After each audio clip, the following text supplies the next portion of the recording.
Hello students, welcome back to KD maths. बेटा, क्या आपने कभी सोचा है कि एक ऑटो रिक्शा का मीटर आपका किराया कैसे कैलकुलेट करता है, या फिर आपका मोबाइल नेटवर्क प्रोवाइडर आपका बिल कैसे बनाता है?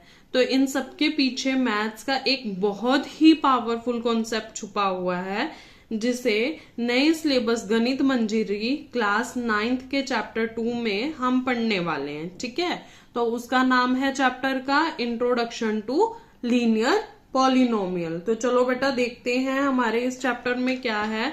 तो बेटा सबसे पहले हम करेंगे इंट्रोडक्शन टू अलजेब्रिक एक्सप्रेशन। ठीक है बेटा, तो इंट्रोडक्शन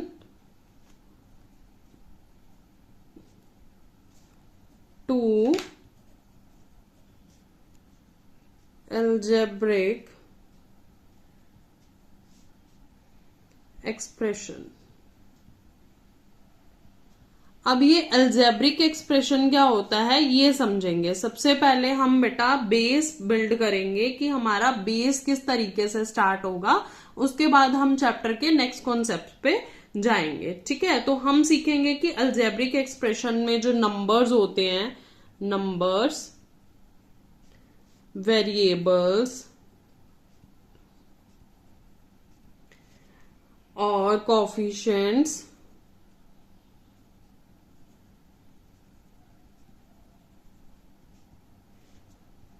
ऑपरेशंस एंड कांस्टेंट्स, ये जब मिलते हैं ना, ये 5 टर्म्स मिलती हैं तो हमारे पास बनता है एक अलजेब्रिक एक्सप्रेशन।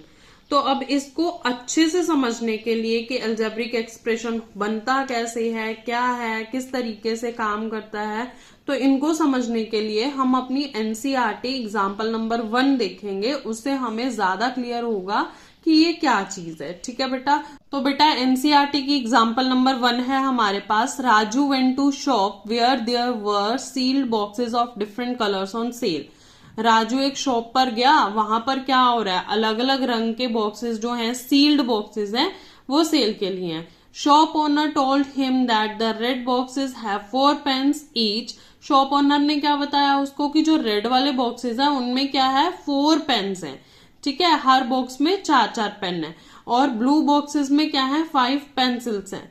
अब राजू ने एक्स रेड बॉक्सेस ले लिए और वाई ब्लू बॉक्सेस ले लिए। तो अब उन्होंने बोला है कि हमें बताओ कि वो किस तरीके से फटाफट से ये टोटल कर ले कि उसके पास कितने नंबर ऑफ पेन्स और कितने नंबर ऑफ पेंसिल्स आ गए। तो चलो बेटा देखते हैं इसको।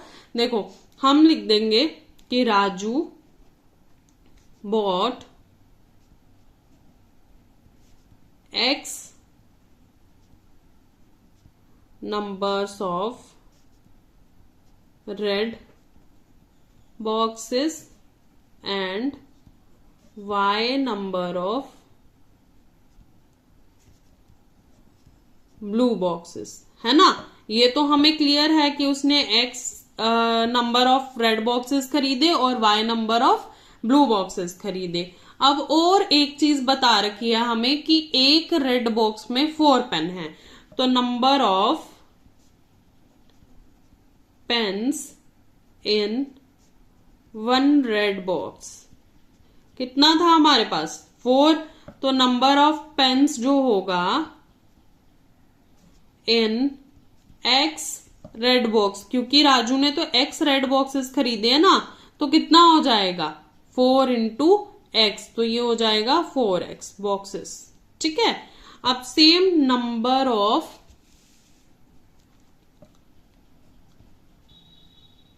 पेंसिल इन 1 ब्लू बॉक्स कितनी थी, 5, है ना। तो number of pencils in Y blue boxes, क्योंकि उसने कितने बॉक्सेस खरीदे, Y, हमें नहीं पता ना उसने कितने खरीदे, हमें बोला गया कि Y खरीदे, तो 5 इंटू वाई क्या हो गया, 5Y। तो अगर हम देखें total quantity of pens and pencils Raju have. Raju के पास टोटल नंबर ऑफ पेन्स और पेंसिल्स कितने हुए? तो 4x प्लस 5y। तो ये हो गया हमारे पास 4x plus 5y।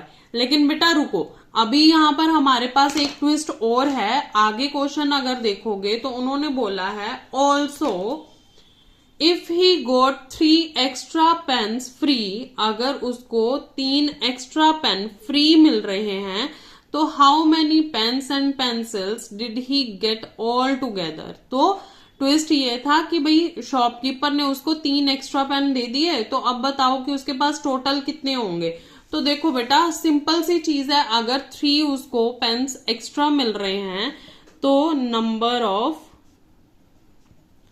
Pens he got free तो कितने हैं? 3। ठीक है, तो अब अगर ये 3 फ्री पेन है तो हम क्या लिख सकते हैं?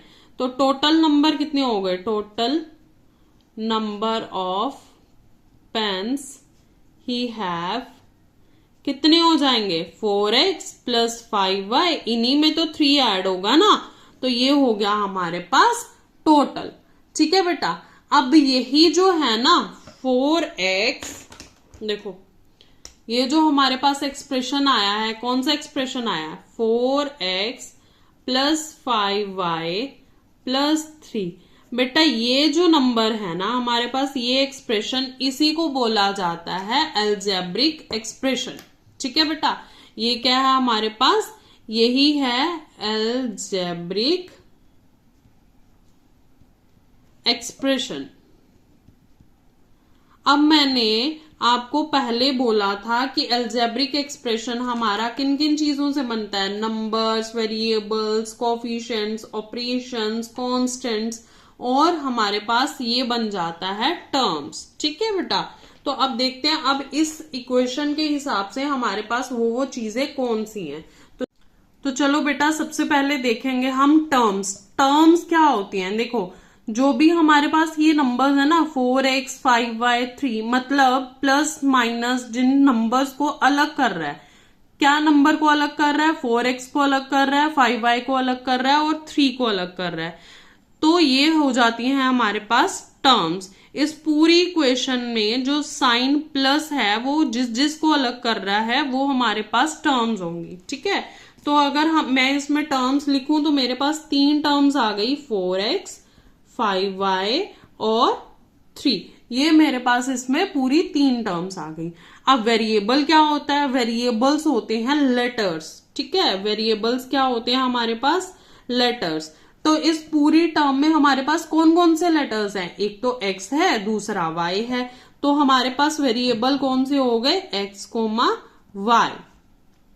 अब कोफिशिएंट्स क्या होते हैं बेटा? कोफिशिएंट्स होते हैं जो वेरिएबल के आगे नंबर लगे होते हैं ना, उनको हम कहते हैं कोफिशिएंट्स। ठीक है, वेरिएबल के साथ लगे होने वाले नंबर्स को हम क्या कहेंगे? कोफिशिएंट। तो देखो अगर कोफिशिएंट है, मतलब अगर मैं बोलूं कि x के साथ क्या है? 4, तो हम बोलेंगे 4 इज अ कोफिशिएंट ऑफ, किसका कोफिशिएंट है? Of x। और 5 किसका कोफिशिएंट है? 5 is a coefficient of y। 5 किसका कोफिशिएंट है? y का। चलो आगे देखते हैं कॉन्स्टेंट्स। कांस्टेंट टर्म्स कौन से होते हैं? देखो यहां पर तो हमने लिख दिया कि 4x का कोफिशिएंट है, 5y का कोफिशिएंट है, लेकिन अब बेचारा 3 का क्या? 3 के साथ तो कोई अलजेब्रिक एक्सप्रेशन नहीं है ना, मतलब कोई लेटर नहीं है। तो अब इसको क्या करेंगे हम? इसको बोलते हैं हम कांस्टेंट। ये है हमारे पास 3 कांस्टेंट। और ऑपरेशंस क्या होते हैं बेटा? ऑपरेशंस होते हैं प्लस, माइनस, मल्टीप्लाई, डिवाइड। तो ये हो जाते हैं हमारे पास ऑपरेशंस। तो ऑपरेशंस में हम लिख सकते हैं प्लस, माइनस, ये सारे आ जाते हैं हमारे पास ऑपरेशन। ठीक है बेटा, अब हमें क्या करना है? अब हम चलेंगे हमारी एग्जाम्पल नंबर 3 की तरफ, और एग्जाम्पल नंबर 3 में देखते हैं क्या लिखा हुआ है, फिर हम आगे करते हैं इसका सल्यूशन। ठीक है, तो हमारे पास एग्जाम्पल नंबर 3 है। एग्जाम्पल नंबर 3 में दिया हुआ है a wire of length 20 centimetre is bent in different way to form rectangle. मतलब एक तार है, एक वायर है, उसकी लेंथ कितनी है 20 सेंटीमीटर, और उन्होंने बोला अगर उसको अलग तरीके से मोड़ा जाए तो वो एक रेक्टेंगल बनेगा। फॉर एग्जाम्पल जैसे ले लो कि उन्होंने 7 सेंटीमीटर उसकी लेंथ ली, विड्थ ले ली 3 सेंटीमीटर, तो वो एक रेक्टेंगल बन गया। या फिर 5.5 सेंटीमीटर लेंथ ली, विड्थ ले ली उन्होंने कितनी 4.5 सेंटीमीटर, तो वो रेक्टेंगल बन गया। ठीक है, उन्होंने हमें बोला है कि और बहुत सारे वेज बताओ जिससे वो रेक्टेंगल बन सके। क्या आप उसके लिए एक एक्सप्रेशन लिख सकते हो और उसका एरिया क्या होगा? सबसे बड़ी चीज हमारे पास उन्होंने क्या पूछा है, एरिया पूछा है। तो देखते हैं बेटा क्या है हमारे पास। तो इसको सॉल्व करेंगे तो देखो, द लेंथ ऑफ वायर की लेंथ कितनी है 20 सेंटीमीटर। अब देखो बेटा, अगर मैं बोलूं कि मेरे पास एक रेक्टेंगल, एक वायर से ही मैं एक रेक्टेंगल बना रही हूं, ठीक है, अब मेरे को ये पूरी लेंथ तो पता है ना वायर की, उसी वायर से तो मैंने ये रेक्टेंगल बनाया है ना। तो जो वायर की लेंथ होगी वही तो रेक्टेंगल का पेरीमीटर भी तो होगा ना हमारे पास। पेरीमीटर किसे कहते हैं हम? आउटर बाउंड्री को, कि कोई कितनी चीज लंबी है या वो सारी चीजें। तो हम लिख सकते हैं यहां पर perimeter of rectangle is equals to 20 centimetre. ठीक है, अब पेरीमीटर का फॉर्मूला किस किस बच्चे को याद है वो पहले लिख लो। ठीक है, तो पेरीमीटर का फॉर्मूला हमारे पास क्या होता है, 2 into L plus B, means 2 into length plus breadth. अब पेरीमीटर हमारे पास ये था, ये किसके इक्वल है 20 सेंटीमीटर के। ठीक है, तो लेंथ प्लस ब्रेथ क्या रह जाएगी हमारे पास 20 अपॉन में 2, दैट मीन्स 10 सेंटीमीटर। अब समझ में आया कि जब हम ऊपर कर रहे थे तो इनका जो ऐड था, देखो 7 प्लस 3 क्या था 10, 4.5 और 5.5 क्या था 10। तो हमारे पास जो लेंथ होगी और जो ब्रेथ होगी, अगर हम उनको ऐड करेंगे तो हमारे पास सम कितना आना चाहिए, हमारे पास उन दोनों साइड्स का सम आना चाहिए 10। ठीक है बेटा, तो इस तरीके के और एग्जाम्पल्स उन्होंने पूछा है तो हम लिख सकते हैं कि लेंथ में भी, मतलब लेट कर लो, लेट लेंथ 5 सेंटीमीटर हो सकती है, 6 सेंटीमीटर हो सकती है, और ब्रेथ जो होगी हमारे पास वो कितनी होगी 4 सेंटीमीटर। हम 5 सेंटीमीटर नहीं ले सकते, क्योंकि अगर 5 सेंटीमीटर इंटू 5 सेंटीमीटर लेंगे तो वो तो हमारे पास क्या हो गया, वो हमारे पास हो गया स्क्वायर, क्योंकि स्क्वायर की सारी साइड्स इक्वल होती हैं, इसमें एक साइड लंबी होती है, एक साइड छोटी होती है ना। तो अब देखो हमें क्या निकालना है, एरिया। ठीक है, तो हम क्या करेंगे, एरिया के लिए, फॉर एरिया, अब हमें एग्जैक्ट तो पता नहीं है ना कि उसकी लेंथ कितनी है और ब्रेथ कितनी है, तो हम लेट कर लेते हैं कि जो हमारे पास लेंथ है, मतलब लेट लेंथ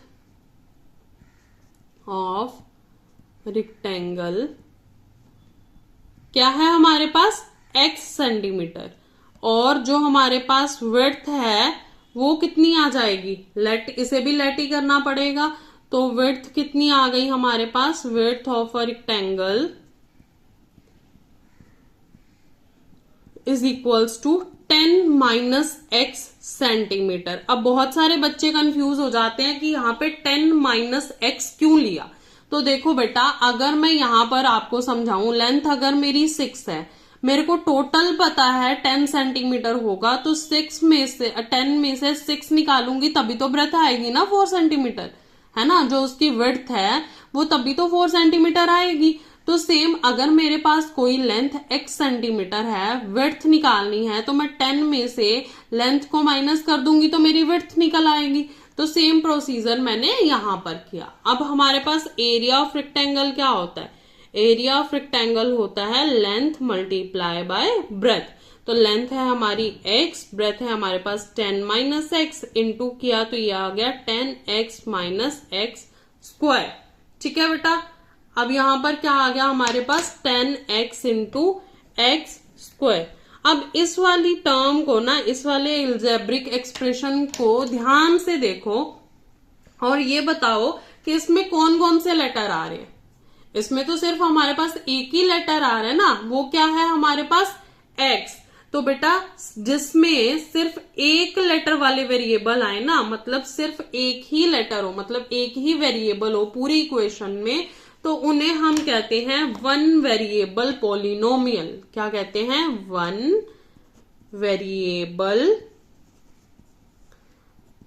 पॉलिनोमियल। ठीक है, या फिर हम इनको कहते हैं और, या फिर इनका दूसरा नाम भी है, इनका दूसरा नाम है यूनिवेरिएट पॉलिनोमियल। ठीक है, यूनिवेरिएट पॉलिनोमियल। तो बेटा ये हमारे पास हो गया कि हमारे पास जो टर्म दी होती है जिसमें सिर्फ एक वेरिएबल आता है, ऐसा नहीं है कि सिर्फ x ही आएगा, x की जगह पर y भी आ सकता है, z भी आ सकता है। ठीक है, लेकिन हमारे पास एक्सप्रेशन में, मतलब एक पूरी एक्सप्रेशन में सिर्फ एक ही वेरिएबल होगा, उसका स्क्वायर क्यूब हो सकता है लेकिन वेरिएबल एक ही होगा, तो वो हमारे पास आ जाता है वन वेरिएबल पॉलिनोमियल।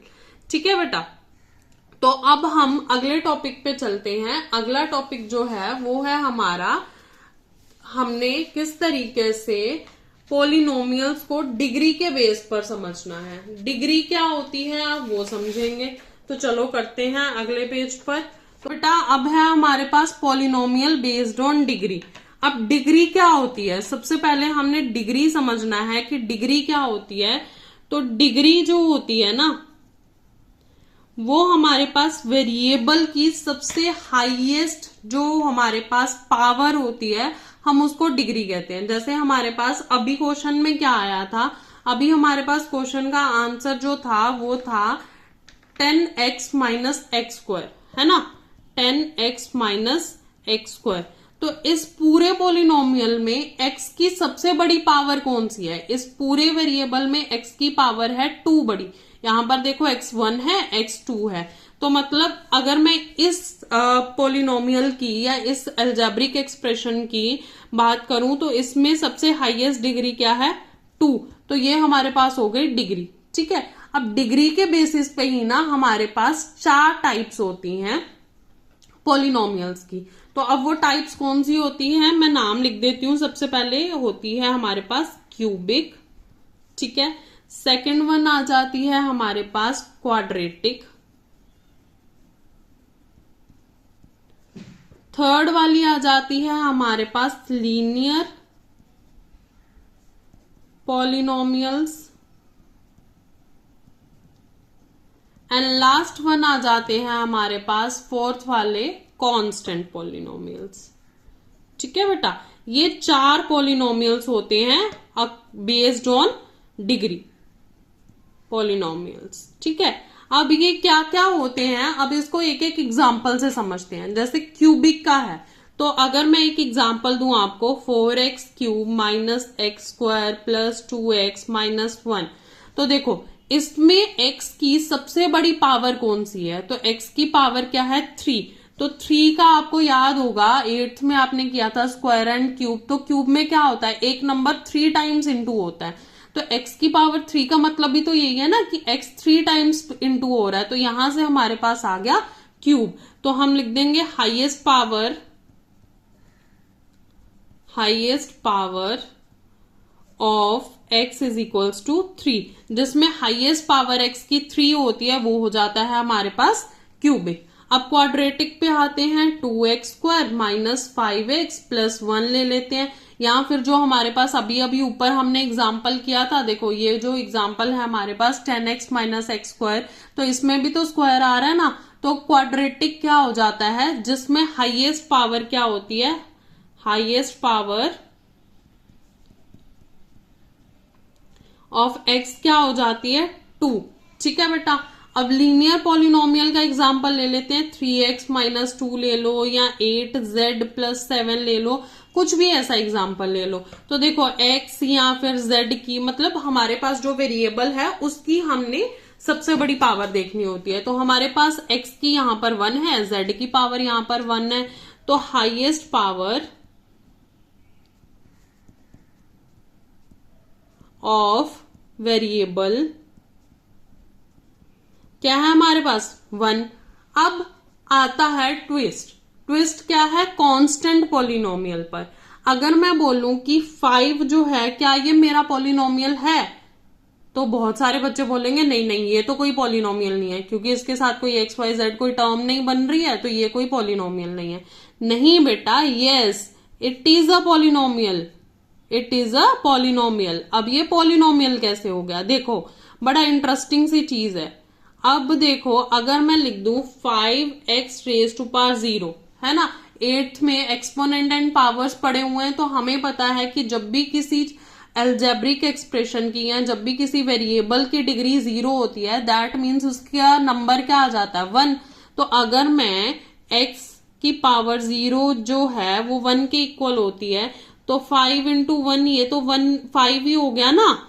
तो ये तो एल्जेब्रिक, अगर मैं इस टर्म को बोलूंगी तो ये तो एल्जेब्रिक एक्सप्रेशन ही, अब ये तो पॉलिनोमियल है ना, क्योंकि इसके साथ x आ रहा है। तो यहां से यही चीज ट्विस्ट थी कि भाई यहां पर जो हमारे पास कांस्टेंट टर्म्स होती है ना, हम उनको भी पॉलिनोमियल्स बोलते हैं, लेकिन वो कौन से पॉलिनोमियल्स होते हैं, वो कांस्टेंट पॉलिनोमियल्स होते हैं।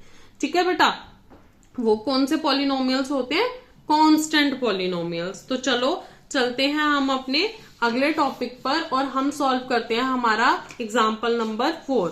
तो हमारा एग्जाम्पल नंबर 4 जो है उसमें क्या बोला गया है, उसमें उन्होंने बोला गया है the perimeter of a square of side x is 4x which is linear polynomial in the variable x। मतलब एक पेरीमीटर है स्क्वायर का, उसकी साइड x है और पेरीमीटर क्या है 4x, तो ये हमारे पास क्या बनती है, लीनियर पॉलिनोमियल बनता है इन द वेरिएबल x में। तो अब देखो इसको सिंपल सी एक चीज समझो कि जब हमारे पास, मतलब अगर हमारे पास साइड जो है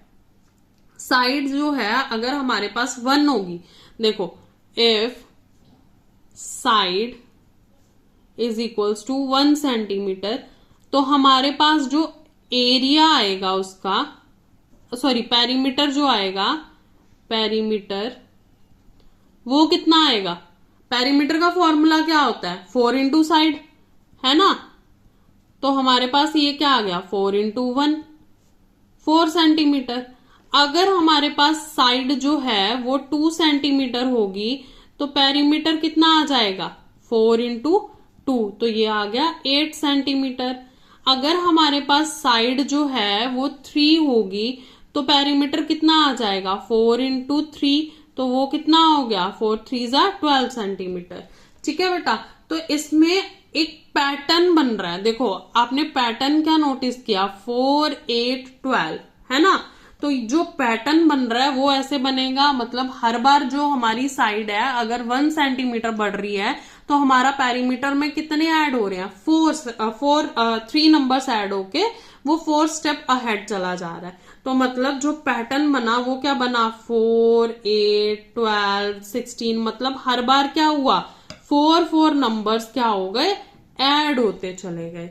ठीक है बेटा, अब ये क्यों समझा रही हूं, इसको एक और एग्जांपल लेते हैं, एग्जांपल नंबर 5, और फिर मैं लास्ट में आपको इसको कैलकुलेट करके बताती हूँ कि हमने सीखा क्या है इसमें। तो देखो हमारे पास एग्जांपल नंबर 5 है, हमें बोला गया है कि एक चेस क्लब है जो चार्ज करता है, अगर हमने चेस क्लब को ज्वाइन करना है तो उसकी फीस क्या है ₹200, और प्लस साथ में क्या है, हर मैच खेलने के हमें 50 रुपए देने हैं। तो अब एक प्लेयर है वो गया मैचेस खेलने, और उसके जो नंबर ऑफ टेबल्स हैं वो इस तरीके से बने कि जब उसने फर्स्ट मैच खेला तो 250 रुपए, सेकेंड 300, थर्ड मैच में 350 हो गया, 4 में 400 हो गया, 5 में 440 हो गया, और अगर नंबर ऑफ m मैचेस खेले तो उसका जो रुपीज पेड आया वो क्या आया 200 प्लस 50m। तो बेटा ये कैसे बना, देखो ये इस तरीके से बना कि अगर उसने फर्स्ट मैच खेला, मतलब जब उसने फर्स्ट मैच खेला तो उसमें क्या आया, सबसे पहले तो उसकी ज्वाइनिंग फीस आई, ज्वाइनिंग फीस कितनी थी 200 रुपीज, प्लस उसके बाद उसमें क्या ऐड हुआ मैच प्लेड फीस, मतलब मैच को खेलने की फीस, जो क्या थी हमारे पास, जो थी हमारे पास 50 रुपीज, और उसने कौन सा मैच खेला था फर्स्ट मैच, तो इसलिए यहाँ पे फर्स्ट मैच आ गया। तो जब इनको कैलकुलेट करेंगे 51 जा 50 प्लस 200, तो ये आ गया हमारे पास 250। अब जब उसने सेकंड मैच खेला तो वो क्या करने गया, भाई सेकंड मैच खेल रहा, ऑलरेडी उसकी 200 रुपए फीस तो लग चुकी है ना, 50 रुपीज मैच खेलने की है। तो जब सेकंड मैच खेलेगा तो उसने पहले ऑलरेडी फर्स्ट मैच की फीस दे दी ना, तो जब सेकंड खेलेगा तो हमारे पास 2 आ जाएगा यहाँ पर, क्योंकि कौन सा मैच खेल रहा है ये, सेकंड। तो 52 100 प्लस 200, तो ये हो गया हमारे पास 300। ठीक है, अब इसी तरीके से जब उसने थर्ड मैच खेला तो थर्ड मैच खेलने में क्या हुआ, सेम चीज, 200 एंट्री फीस है या ज्वाइनिंग फीस है, 50 रुपीज एक मैच खेलने की है, तो अब वो थर्ड मैच खेल रहा है तो 3 इंटू हो जाएगा, तो 150 प्लस 200, तो ये हो गया हमारा 350। इसी तरीके से हमें उन्होंने बोला है कि अगर वो m मैच तक खेलता है, मतलब अगर वो mth मैच खेल रहा है, हमें नहीं पता वो कौन सा मैच खेल रहा है, m कोई भी नेचुरल नंबर हो सकता है, तो m मैच खेल रहा है, तो हमारे पास एक जनरल फॉर्मूला जो बनेगा वो होगा 200 प्लस 50 इंटू m, तो जो आ जाएगा हमारे पास 200 प्लस 50 m।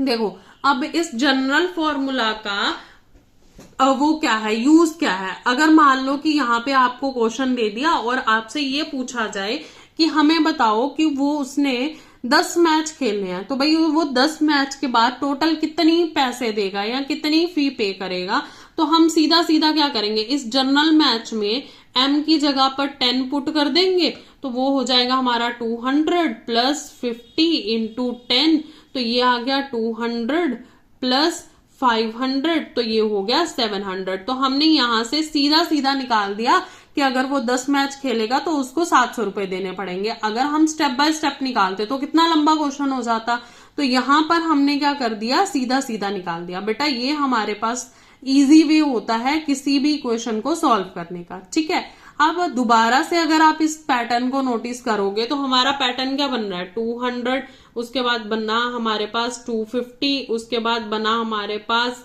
300, उसके बाद बना 350, उसके बाद बना 400, उसके बाद बना 450 एंड सो ऑन चलता चला गया। तो अगर एक चीज नोटिस करोगे बेटा, तो हमारे पास सबसे पहले इसमें एक चीज देखो कि हर किसी में कितना कितना गैप है, 50-50 का। तो मतलब हर स्टेप में जब हम आगे जा रहे हैं तो 50-50 क्या हो रहा है हमारा, ऐड, है ना। यहाँ पर भी 50 ऐड हुआ, यहाँ पर भी 50 ऐड हुआ, यहाँ पर भी 50 ऐड हुआ, तो ये हमारे पास क्या बन गया, एक पैटर्न बन गया।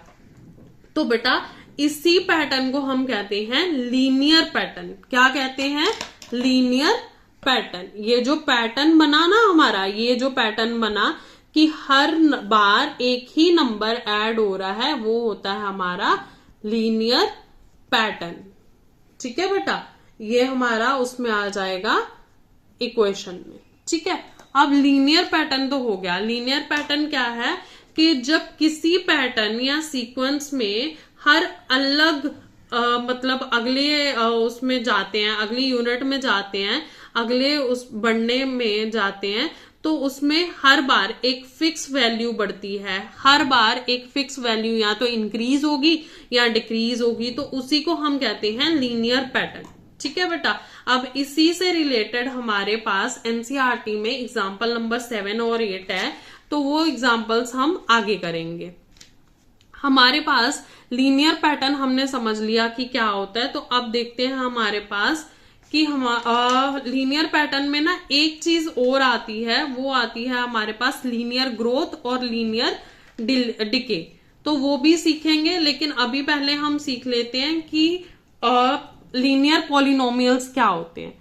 ठीक है, तो यहां तक तो हमारा हो गया। लीनियर पॉलिनोमियल्स को समझने के लिए हम चलते हैं हमारी एग्जाम्पल नंबर 6 के ऊपर। तो हमारा एग्जाम्पल नंबर 6 ये रहा। हमारे एग्जाम्पल नंबर 6 में बोला गया है कि सम ऑफ 2 नंबर्स इज 64। अगर 2 नंबर्स का सम 64 है, उनमें से एक नंबर 10 ज्यादा है दूसरे से, तो हमें बताना है दोनों नंबर्स क्या हैं। देखो, अगर हमें दोनों नंबर्स बताने हैं कि दोनों नंबर्स क्या हैं, तो हम कितने इजीली बता सकते हैं, वो हम इस इक्वेशन से देखेंगे।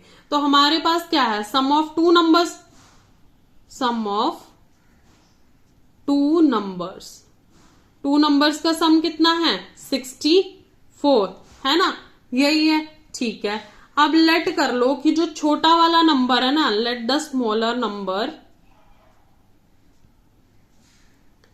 वो है हमारे पास x, और जो बिगर नंबर है या लार्जर नंबर है, लार्जर नंबर क्या था, अब उन्होंने बोला one of number is 10 more than other, तो मैंने इसीलिए स्मॉलर नंबर लिया। देखो स्मॉलर नंबर तो 10 ज्यादा हो जाएगा तो वो तो ऑटोमेटिकली लार्जर नंबर हो जाएगा, तो जो छोटा नंबर है वो x है, और जो लार्जर नंबर है हमारे पास, वो हमारे पास क्या आ गया, 10 मोर देन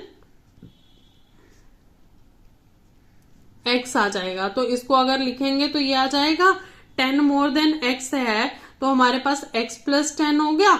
ठीक है, अब देखो बेटा, अब अगर इसको सॉल्व करेंगे तो हमारे पास जो नंबर बना, जो टोटल नंबर है वो 64 है। तो अगर मैं smaller number plus larger number कर दूं तो हमारे पास नंबर बन जाएगा। तो स्मॉलर नंबर x था, लार्जर नंबर x प्लस 10 है, और हमारे पास नंबर क्या था, 64। ठीक है, अगर मैं इसको सॉल्व करूं तो x प्लस एक्स क्या हो गया, 2x plus 10 is equals to 64। बेटा ये जो हमारे पास इक्वेशन बन गई ना, ये वाली, ये इसी को कहते हैं लीनियर पॉलिनोमियल। क्या है ये, लीनियर इक्वेशन। ठीक है, ये है हमारे पास लीनियर इक्वेशन। ठीक है, अगर मैं यहां तक लेके चलूं 2x प्लस 10, तो ये है मेरे पास लीनियर पॉलिनोमियल। ठीक है, ये है लीनियर पॉलिनोमियल। और अगर मैं ये पूरी इक्वेशन को लूं, ये पूरी इक्वेशन जो है वो हमारे पास हो गई लीनियर इक्वेशन। तो फर्क क्या है इन दोनों में, देखो फर्क ये है कि लीनियर पॉलिनोमियल जो होता है ना, वो नंबर किसी के इज इक्वल्स टू में नहीं आता। मतलब हमने इक्वेशन लिख दी और खत्म हो गया, मतलब हमने टर्म लिखी और खत्म हो गया। लेकिन जो लीनियर इक्वेशन होती है ना, लीनियर इक्वेशन क्या होती है, जब हम किसी एक वेरिएबल लीनियर पॉलिनोमियल के आगे इज इक्वल्स टू लगा के उसको लिख देते हैं। मतलब किसी भी नंबर में, किसी भी नंबर के आगे हमने कोई लीनियर पॉलिनोमियल लिख दिया इज इक्वल्स टू लगा के, तो ये पूरी हमारे पास क्या हो गई, लीनियर इक्वेशन। तो चलो अब इस लीनियर इक्वेशन को सॉल्व करते हैं और हम अपनी x और 10 प्लस एक्स की वैल्यू निकालते हैं। मतलब हमारा स्मॉलर और ग्रेटर नंबर निकालते हैं। तो हमारे पास क्या आ जाएगा, यहां से 2x इधर रह गया, 64 माइनस 10 हो गया, तो 2x इज इक्वल्स टू कितना हो गया, 54। तो x की वैल्यू क्या हो गई, 54 अपॉन में 2, तो x आ गया हमारे पास 2 2 जा 4, 27। ठीक है, अगर ये 27 है तो हमारे पास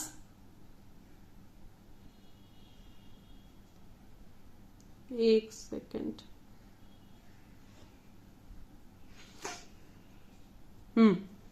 तो अगर ये 27 है तो हमारे पास लार्जर नंबर जो होगा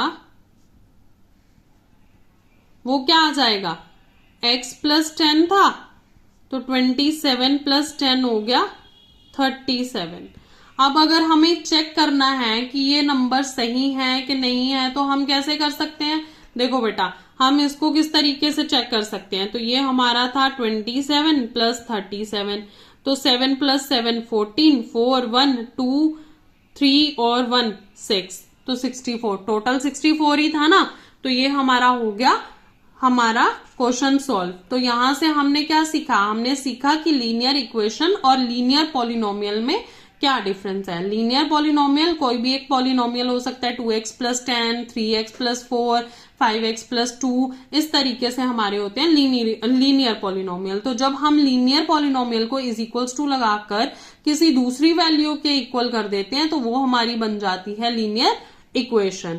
तो बेटा अब हमें एक चीज और बताई गई है, ये हमारे पास जो लीनियर इक्वेशंस या ये सारी चीजें होती हैं, ये हमारा होता है मैथमेटिकल, अगर उसमें बोले तो इनपुट आउटपुट प्रोसेस। क्या होता है, इनपुट आउटपुट प्रोसेस। अब मैम ये तो पहली बार सुना है कि इनपुट आउटपुट प्रोसेस, तो बेटा मैथ्स जो है ना वो इसी फंक्शन पे बेस है। ठीक है, अब क्या है, इनपुट आउटपुट प्रोसेस देखो क्या है, इनपुट और आउटपुट प्रोसेस में हमारे पास आ जाता है, देखो ये है इनपुट आउटपुट प्रोसेस मैंने लिख दिया।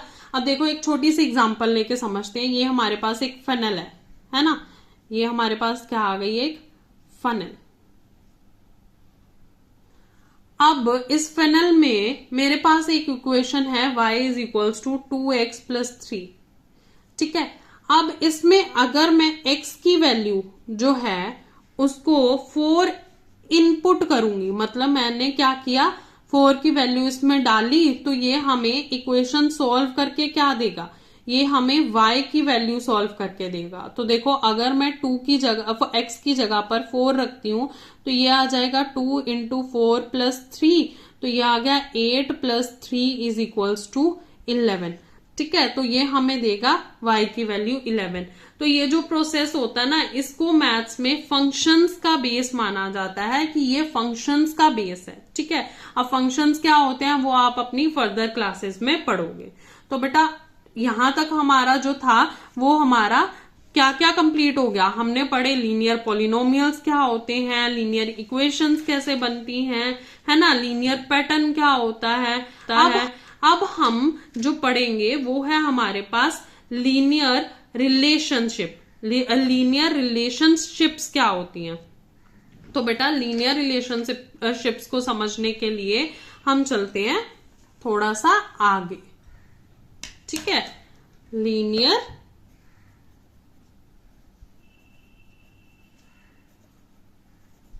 रिलेशनशिप, देखो लीनियर रिलेशनशिप में क्या है, लीनियर रिलेशनशिप का हमारे पास एक एग्जाम्पल दिया हुआ था बुक में।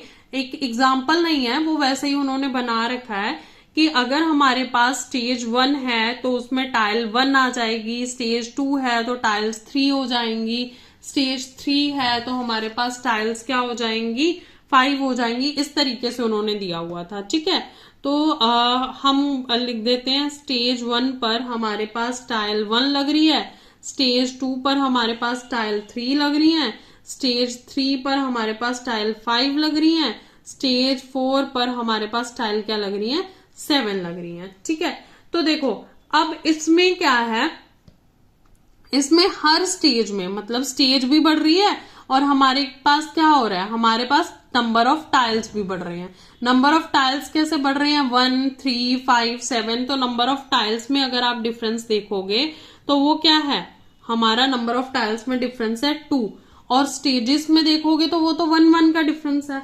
तो हमारे पास जो जनरल फॉर्मूला बना, इसका जो जनरल फॉर्मूला है वो क्या बना हमारे पास, वो बन गया 2n-1, ठीक है बेटा। 2n-1 से हमारा क्या होता है कि अगर हमारे पास डिफरेंस सेम है मतलब कांस्टेंट रहता है तो ये हमारे पास फॉर्मूला बन जाता है। देखो डिफरेंस सेम है ना, कांस्टेंट चल रहा है, 3-1 2 हो गया, 5-3 2 हो गया, 7-5 2 हो गया, 4- यहाँ पर स्टेज 4 है, यहाँ पर स्टेज 3 है, स्टेज 2 है, स्टेज 1 है, तो स्टेज 4 स्टेज 3 1, 3-2 1, 2-1 1। तो यहां पर हमारे पास क्या आ गया, कांस्टेंट, मींस यहां पर हर बार नंबर ऑफ टाइल्स क्या हो रही है, 2n, उसमें से हमने 1 माइनस कर दिया। देखो तो इसी जो कांस्टेंट रेट ऑफ चेंज है ना, जो कांस्टेंट रेट ऑफ चेंज में ग्रोथ आती है, इंक्रीज आती है, उसी को हम कहते हैं लीनियर रिलेशनशिप। यही हमारे पास है लीनियर रिलेशनशिप, यही हमारा लीनियर रिलेशनशिप आगे हमारे पास कॉन्सेप्ट काम आएगा। तो अब हम देखते हैं, हमने लीनियर रिलेशनशिप के लिए 3 चीजें याद रखनी होती हैं। कौन कौन सी 3 चीजें याद रखनी है हमने लीनियर रिलेशनशिप के लिए? जो फर्स्ट थिंग है ना वो है हमारा कांस्टेंट डिफरेंस। क्या है? कांस्टेंट डिफरेंस, ठीक है बेटा। सेकंड वाली जो है वो है हमारे पास लीनियर पॉलिनोमियल। क्या है? Linear polynomial.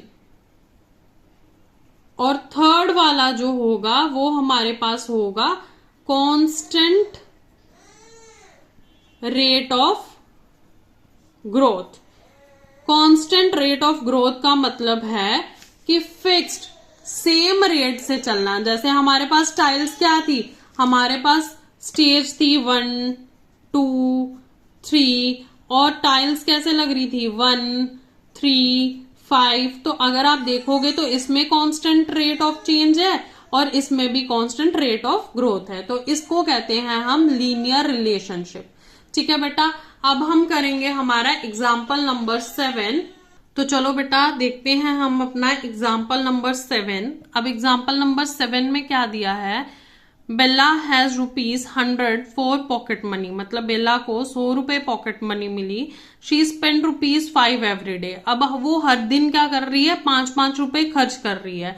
After how many days will she be left with ₹40। अब उन्होंने बोला है कि वो कितने दिनों के बाद उसके पास 40 रुपए बचेंगे। तो देखो अगर मैं देखूं डे 0 पर उसके पास कितने हैं 100 रुपीज, डे 1 पर कितने हैं 100 माइनस 1 इंटू 5 95। ठीक है, ये 1 इंटू 5 माइनस कैसे आया, ये वही वाला एग्जाम्पल अगर आपको याद हो एग्जाम्पल 5, तो हमने उसमें भी तो यही किया था ना कि अगर डे 0 पर 100 है तो इसमें क्या हो जाएगा, देखो फर्स्ट डे पर उसके पास 100 रुपीज थे, उसने क्या किया 5 रुपीज खर्च कर दिए, तो उसके पास कितने बचे 95।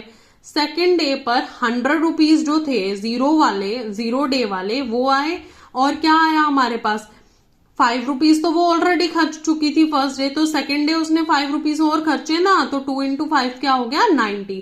थर्ड डे पे 3 इंटू 5 माइनस हो जाएगा 100 से और फोर्थ डे पर 4 इंटू 5 हो गया 100 से माइनस। अब उन्होंने बोला है हमारे पास कि हमें बताओ 40 रुपीज कब बचेंगे। तो अब यहां पर जो हमने जनरल फॉर्मूला बनाया था उसकी हेल्प से हम बड़े आराम से निकाल लेंगे कि हमारे पास 40 रुपीज कैसे बचे। तो देखो अब यहां पर जनरल फॉर्मूला क्या बन रहा है हमारे पास, जो इसका जनरल फॉर्मूला बन रहा है बेटा वो बन रहा है 100 माइनस 5n, है ना। 100 भी कांस्टेंट रह रहा है, 5 भी कांस्टेंट रह रहा है, चेंज क्या हो रहा है नंबर ऑफ डेज 1 2 3 4, तो ये बन रहा है। अब हमें ये बताना है कि 40 रुपए, मतलब अगर देखोगे तो 100 माइनस 5n करके हमारे पास क्या बच रहा है, उसकी पॉकेट मनी बच रही है, तो हमें पॉकेट मनी तो ऑलरेडी दे दी। तो मीन्स अगर मैं लिखूं 100 minus 5n is equals to 40, तो मेरे पास नंबर ऑफ डेज n निकल आएगा सॉल्व करके। तो चलो देखते हैं निकलेगा कि नहीं निकलेगा। तो minus 5n is equals to 40 minus 100, क्यों, क्योंकि यहां पर माइनस 5n तो एज इट इज रहेगा, 100 इस तरफ चला गया तो माइनस का हो गया। तो minus 5n is equals to 100 minus 40 करेंगे 60 होता है, तो 40 माइनस 100 60 ही रहेगा, लेकिन इंटीजर्स है साइन ग्रेटर नंबर का आ जाएगा। अब देखो माइनस से माइनस कट गया तो n जो आ गया 60 अपॉन में 5, तो 5 1 जा 5, 5 12 जा क्या हो गया 60। ठीक है, तो ये हमारे पास आ गया n। तो मतलब हम कह सकते हैं on 12th day she be left with ₹40। तो मतलब 12th डे पर उसके पास क्या होगा 40 रुपीज होंगे। तो बेटा ये भी तो हमारे पास एक लीनियर पैटर्न बन रहा था ना, देखो ध्यान से देखोगे तो पैटर्न कैसे बन रहा है, ये कम हो रहे हैं लेकिन बन तो पैटर्न ही रहा है ना। पैटर्न में हम इंक्रीज भी कर सकते हैं डिक्रीज भी कर सकते हैं, तो 100 95 90 85 80, तो ये भी तो हमारे पास लीनियर पैटर्न बन रहा है। लेकिन बेटा अब पैटर्न को समझने के लिए देखो लीनियर पैटर्न जो होता है वो 2 तरीके के होते हैं। लीनियर पैटर्न में मैंने आपको पहले भी बताया था जब हमने एग्जाम्पल नंबर 5 किया था कि 2 तरीके के लीनियर पैटर्न होते हैं, है ना। तो कौन कौन से होते हैं, पहला आ जाता है हमारे पास लीनियर ग्रोथ और दूसरा आ जाता है हमारे पास लीनियर डिके। ठीक है बेटा, अब लीनियर ग्रोथ क्या है और लीनियर डिके क्या है, जिसमें हमारे पास लीनियर ग्रोथ में क्या होता है इंक्रीज हो रहा है, मतलब कांस्टेंट हमारे पास कोई भी टर्म है वो इंक्रीज हो रही है तो वो लीनियर ग्रोथ हो गई। और लीनियर डिके जो है कांस्टेंट क्या हो रही है डिक्रीज हो रहा है, तो वो क्या होता है हमारे पास लीनियर डिके। अगर हम यही वाला एग्जांपल लें, बेला वाला एग्जांपल लें, तो देखो हम बेला के पास क्या हो रहा था, कांस्टेंट पैसे कम होते जा रहे थे, है ना। 0 डे पे उसके पास 100 थे, फर्स्ट डे पे 95 हो गए, देन 90 हो गए, 85 हो गए, 80 हो गए, तो ये क्या हो रहा है, डिक्रीज हो रहा है। तो बेला वाला जो एग्जाम्पल है वो हमारे पास क्या है, हमारे पास लीनियर डिके का एग्जाम्पल है। ठीक है बेटा। और अगर मैं आपको याद करवाऊं एग्जाम्पल नंबर 5, देखो ये हमारे पास एग्जाम्पल नंबर 5 था, है ना। तो इसमें क्या हो रहा था, पैसे हर मैच के बाद क्या हो रहे थे, बढ़ रहे थे, है ना। पहले मैच में 250 दिए, फिर उसके बाद 300, फिर 350, फिर 400, फिर 450। तो इसमें क्या हो रहा था, हर बार पैसे इंक्रीज हो रहे थे, मतलब हर मैच के बाद पैसे क्या है, 50 रुपीज बढ़ते जा रहे थे। तो ये क्या एग्जाम्पल है, ये एग्जाम्पल है लीनियर ग्रोथ की। तो बेटा यहां तक हमारा पूरा ये जो है वो कंप्लीट हो गया। अब हम एक नया टॉपिक सीखेंगे, टॉपिक है लीनियर विजुअलाइजिंग रिलेशनशिप। ठीक है, टॉपिक का नाम क्या है हमारा, लीनियर विजुअलाइजिंग रिलेशनशिप। ठीक है। अब ये क्या होता है, देखो अभी तक हमने जितना सीखा, हमने सीखा कि हम इक्वेशन से, जैसे हमारे पास इक्वेशन आ रही थी कि भाई 10x minus x square is equals to क्या होगा, वो सारी चीजें, या फिर हमने इक्वेशन सॉल्व की कि भाई 100 minus 5n is equals to 40 है, तो उसको कैसे सॉल्व करना है, तो इक्वेशन से कैसे सॉल्व किया जाता है। अब हम सीखेंगे कि हम ग्राफ पेपर पर एक स्ट्रेट लाइन, मतलब देखो जब भी हमारे पास कोई भी इक्वेशन होती है ना, वो हमेशा ग्राफ पेपर पर जाकर एक स्ट्रेट लाइन कैसे बनती है वो सीखेंगे। तो उसके लिए हमारे पास एक फॉर्मूला होता है y is equals to a x plus b. बेटा ये मैजिकल फॉर्मूला है। ठीक है, ये मैजिकल फॉर्मूला क्यों कह रही हूं, आगे याद समझ आएगा आपको, लेकिन इस चीज के लिए, इस मैजिकल फॉर्मूला में ये जो चारों चीजें हैं ना, इन चारों चीजों को अगर आप समझ जाओगे तो आप फॉर्मूला अप्लाई कैसे करते हैं या फॉर्मूला काम कैसे करता है वो अच्छे से समझ जाओगे। देखो सबसे पहले हम सीखेंगे एक्स क्या है। एक्स जो है मैंने पहले भी बताया था, एक्स किसका काम करता है, इनपुट का, है ना। जो हमने फंक्शन वाला एक टॉपिक समझा था उसमें हमने पढ़ा था कि x किसका काम करता है, इनपुट का। मतलब हम x में अपनी मर्जी से कोई भी वैल्यू डाल सकते हैं, अपनी मर्जी से क्या डाल सकते हैं, कोई भी वैल्यू, एनी वैल्यू इंसर्ट कर सकते हैं। ठीक है। अब दूसरा हमारे पास आ जाता है y। y क्या था हमारे पास, y था आउटपुट, है ना। जो हम x की वैल्यू डालेंगे उसके अकॉर्डिंग आंसर देता है, answer according to value of x। हमने कोई भी x की वैल्यू डाली और y ने हमें क्या दे दिया, आउटपुट दे दिया। ठीक है। अब थर्ड चीज आ गई हमारे पास a। अब बहुत सारे बच्चे बोलेंगे कि मैम ने बताया था a b जो होते हैं वो वेरिएबल्स होते हैं, उसके कांस्टेंट टर्म्स आती हैं। बेटा वो तो होता है, लेकिन यहां पर क्या है, a जो है हमारे पास, a होगी हमारी स्लोप। ठीक है, ये आपका नया टॉपिक है, ये अच्छे से समझना, और ये सबसे इंपॉर्टेंट टॉपिक है बेटा। इंपॉर्टेंट टॉपिक इसलिए क्योंकि इससे रिलेटेड क्वेश्चंस आगे आपके पास 10th 11th 12th में आते हैं। ठीक है। तो स्लोप क्या होती है, स्लोप होती है कि लाइन कितनी स्ट्रेट होगी, जो हमारे पास ग्राफ में जो लाइन बनेगी ना वो कितनी स्ट्रेट होगी या फिर कितनी स्टीप होगी या फिर कितनी हॉरिजॉन्टल होगी, ये सारी चीजें हमें बताई जाती हैं। ठीक है। तो ये हमने ए से सीखना है। और नेक्स्ट वन आ गया हमारा लास्ट बी। ये होती है हमारी वाई इंटरसेप्ट। वाई इंटरसेप्ट क्या होता है, वाई इंटरसेप्ट ये होता है कि लाइन जो है वो वाई एक्सिस पर, लाइन वाई एक्सिस पर कहां पर कट करेगी, मतलब वाई एक्सिस पर जाकर कहां पर कट करेगी। अब इसको ना एक एग्जाम्पल से समझाती हूं, आप बड़े इजीली समझ जाओगे। देखो मान लो मेरे पास एक एग्जाम्पल है, एक इक्वेशन है 2x plus 1, y is equals to 2x plus 1। अब हमने क्या करना है, हमने पढ़ा कि x जो है वो इनपुट है, उसमें कोई भी वैल्यू पुट कर लो। तो लेट कर लेते हैं x जो है वो मेरे पास क्या है 1, तो y क्या आ गया 2, 1 प्लस 1, तो y की वैल्यू क्या आ गई, 2 + 1 = 3। ठीक है बेटा, ये आ गई। अब पावर ऑफ स्लोप देखो, पावर ऑफ स्लोप ये तो आपको समझ में आ गया कि x की वैल्यू क्या पुट करेंगे और y की वैल्यू कैसे निकलती है। अब पावर ऑफ स्लोप में अगर मैं जाऊं तो पावर ऑफ स्लोप में देखो, अगर हमारे पास एक और एग्जांपल लेती हूं मैं, y = ½ x, y = x, y = 2x। ठीक है, मैंने ये 3 एग्जांपल ली। अब आपको ग्राफ दिख रहा होगा, तो y = ½ x में जो ग्राफ बना है उसमें वो बनी है येलो लाइन।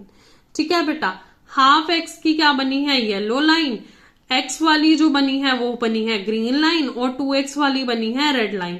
तो देखो इन सब में b गायब है ना, b मतलब 0 है, तो इसीलिए जो लाइंस हैं वो कहां से पास हो रही हैं, हमारी लाइंस पास हो रही हैं ओरिजिन से। लेकिन जैसे जैसे हमारा x आगे बढ़ रहा है ना, मतलब x के नंबर आगे बढ़ रहे हैं, जैसे पहले ½ था x, फिर x के साथ 1 आ गया, फिर x के साथ 2 आ गया, तो हमारी स्लोप क्या होती जा रही है, उतनी ही स्ट्रेट होती जा रही है ना, उतनी ही हमारी स्लोप क्या होगी, स्ट्रेट होती जाएगी। क्यों स्ट्रेट होती जाएगी, वही चीज है कि मतलब जैसे हमारी जो रेड वाली लाइन है, जैसे हमारे पास x की वैल्यू क्या है 2, तो रेड वाली लाइन क्या है, बिल्कुल खड़ी है, स्ट्रेट बन रही है ना। उसके बाद जो ग्रीन वाली है x है, y की वैल्यू, तो वो थोड़ी सी मीडियम है। अब येलो वाली जो है वो क्या है, हमारे पास y है, ½ है x की वैल्यू, तो वो क्या है, लेटी हुई लाइन बन रही है। तो ये हो जाती है हमारे पास x की लाइंस और हमारा स्लोप का मैजिक। ठीक है, अब अगला टॉपिक आता है हमारे पास पैरेलल लाइंस का। ठीक है बेटा, पैरेलल लाइंस में हमारे पास क्या होता है, पैरेलल लाइंस में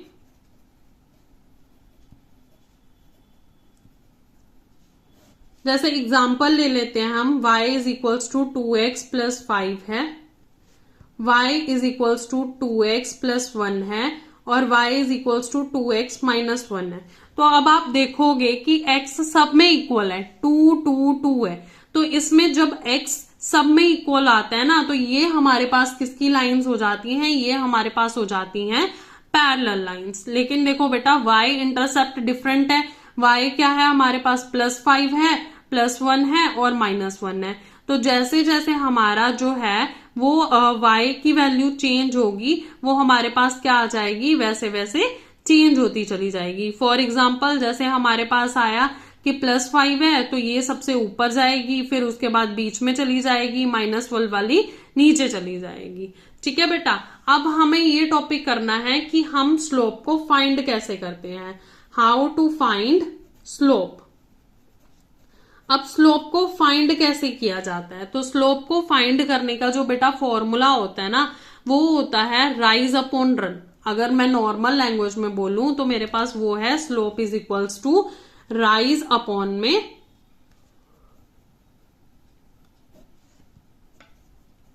रन। ठीक है, राइज का मतलब है कि हम ऊपर कितना, जैसे राइज का क्या मतलब होता है कि सन राइज हो रहा है ना, ऊपर की तरफ कितना जा रहा है, अपवर्ड। ठीक है, और रन का मतलब क्या होता है, रन मतलब हम कितना आगे भाग रहे हैं, तो ये क्या हो गया, फॉरवर्ड। ठीक है, अब एक एग्जांपल ले लो कि मान लो आप एक पहाड़ चढ़ रहे हो। ठीक है, तो अगर मैंने ये पूछा कि भैया आपने स्लोप कितनी निकाली है, तो भाई आपने पहाड़ कितना चढ़ा और आपने डिस्टेंस कितना ट्रेवल किया, बस वही चीज इसमें आ जाती है। तो इन जनरल अगर मैं बोलूं तो हमारे पास आ जाता है स्लोप। बेटा स्लोप को हमेशा हम ए से इंडिकेट करते हैं, किससे इंडिकेट करते हैं, ए से। तो स्लोप की वैल्यू आ जाती है चेंज इन वाई, वाई में कितना चेंज हुआ, अपॉन में चेंज इन एक्स। देखो अब बच्चे कहेंगे अभी तो राइज और रन जा रहे थे, तो बेटा जब हमारे पास ग्राफ होता है, देखो ये ग्राफ है हमारे पास, ये वाई एक्सिस है, ये एक्स एक्सिस है, तो अपवर्ड कौन सा जा रहा है, मतलब हम ऊपर की तरफ कौन सी लाइन में जा रहे हैं, वर्टिकल लाइन में। तो ये हमारे पास क्या है, वाई एक्सिस। फॉरवर्ड किस में जा रहे हैं हम, एक्स एक्सिस में। तो ये हमारे पास ओरिजिन से अगर देखेंगे तो एक्स एक्सिस में फॉरवर्ड जा रहे हैं ना, तो ये हमारे पास क्या आ गया, हमारे पास ये आ गया, आगे को भाग रहे हैं तो ये हमारे पास हो गया एक्स एक्सिस। तो इसका फॉर्मूला जो है सिंपल टर्म्स में हमारे पास आ गया y2 माइनस y1 अपॉन में x2 माइनस x1। अब ये y2 y1 क्या है, x2 x1 क्या है, तो मान लो आपने यहां से चढ़ाई करनी शुरू की तो ये हो गया हमारे पास y1, जहां तक पहुंचे ये हो गया y2। आपने कितना डिस्टेंस ट्रेवल किया इस तरीके से, तो ये हो गया हमारे पास x1, यहाँ पे हो गया हमारा x2। तो वो सारी चीजें हो गई हमारी स्लोप की। ठीक है, अब स्लोप में भी ना बेटा एक चीज आती है, स्लोप में भी आता है ग्रोथ और डिके। ठीक है, अब स्लोप भी 3 टाइप की होती है। ठीक है, टाइप्स ऑफ स्लोप अगर लिख दें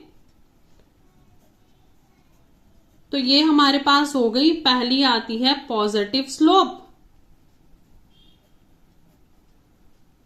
सेकंड हो गई हमारे पास नेगेटिव स्लोप, और थर्ड हो गई हमारे पास कांस्टेंट स्लोप।